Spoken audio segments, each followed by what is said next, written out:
আবারও প্রথম বলে ছক্কা মেরেছেন অভিষেক শর্মা। টি-20 কেরিয়ারে অষ্টমবারের মতো প্রথম বল গ্যালারিতে পাঠিয়েছেন তিনি। গুয়াহাটিতে রান তাড়া করতে নেমে দেখা গিয়েছে অভিষেকের ঝড়। মাত্র 14 বলে অর্ধশত রান করেছেন তিনি। 2 বলের জন্য ছুঁতে পারেননি নিজের গুরুদেব যুবরাজ সিংয়ের রেকর্ড। তবে সেই রেকর্ড ভাঙা অসম্ভব নয় বলেই জানিয়েছেন তিনি।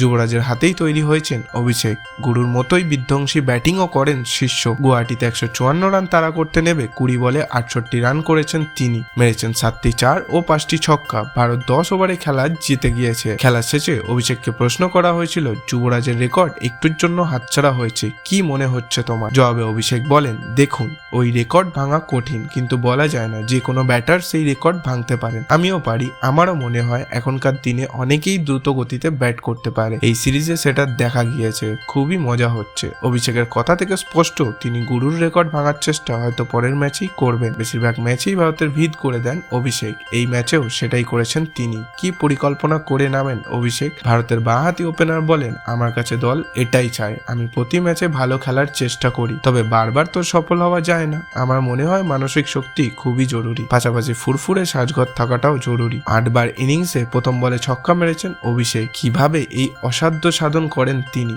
অভিষেকের মতে ছক্কা মারতেই হবে, এই কথা মাথায় রাখেন না তিনি। ভারতের ওপেনার বলেন, আমি এটা ভাবি না যে প্রথম বলেই ছক্কা মারতে হবে। উইকেট দেখে ঠিক করি কি করব।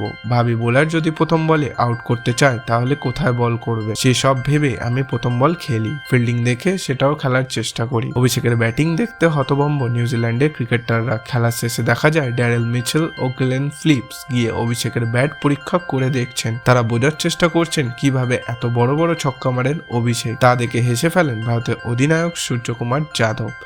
Bureau report, feel sport India.